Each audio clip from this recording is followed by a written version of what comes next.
Kayak Launch Explained, a guide for English learners.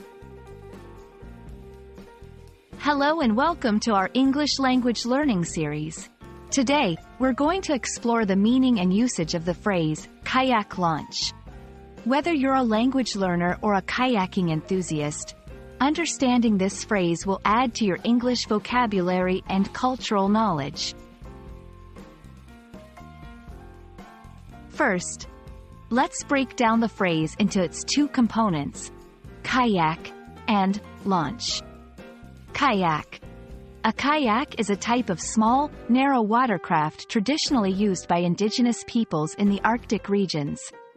It is propelled by a double-bladed paddle. In modern usage, kayaks are popular for water sports and recreational activities. Launch. In general terms, launch means to start or set in motion.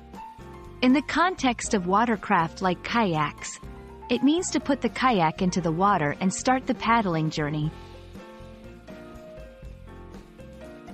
When combined, the phrase, kayak launch, refers to the act of putting a kayak into the water, preparing to paddle.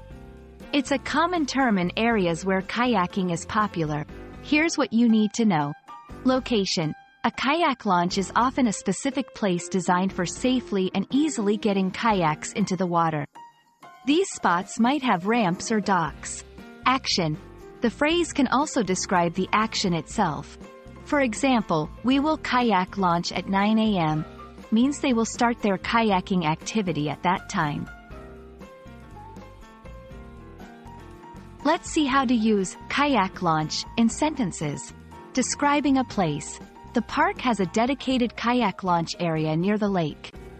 Talking about an activity. Tomorrow, we're planning to kayak launch from the northern shore. I hope this explanation helps you understand the phrase, kayak launch, better. Remember, learning a language is not just about words, but also about the cultural and practical contexts they are used in. Happy learning and maybe even happy kayaking!